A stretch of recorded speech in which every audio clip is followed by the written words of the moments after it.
दिनांक 1 एप्रिल 2024 रोजी दुपारी 2:10 सुमारास सहाय्यक पोलीस निरीक्षक चौधरी यांना गुप्त बातमीदारामार्फत बातमी मिळाली की एक इसम नामे राहुल नितीन साबळे राहणार बोल्हेगाव तालुका जिल्हा अहमदनगर यांच्याकडे एक अवैधरित्या लोखंडी धारदार तलवार आहे।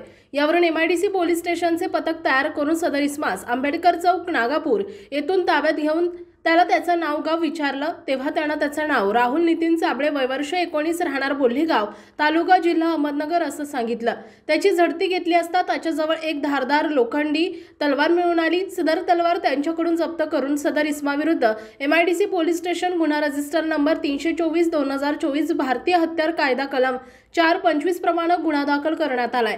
सदरची कारवाई राकेश ओला पोलीस अधीक्षक अहमदनगर, प्रशांत खैरे अप्पर पोलीस अधीक्षक, संपतराव भोसले उपविभागीय पोलीस अधिकारी ग्रामीण विभाग अहमदनगर यांच्या मार्गदर्शनाखाली सहाय्यक पोलीस निरीक्षक माणिक बी चौधरी, प्रभारी अधिकारी MIDC police station, police head constable Nandkishor Sangle, Raju Sudrik, police Naik Vishnu Bhagwat, police constable Kishor Jadhav, Navnath Dahiphale, mobile सेलचे पोलीस कॉन्स्टेबल राहुल गुंडू यांच्या पथकाने केली आहे। सदरचं वृत्त क्राईममुक्त महाराष्ट्राचे अहमदनगर जिल्हा प्रतिनिधी अक्षय शेगर आणि राजेंद्र शिंदे यांनी दिला आहे।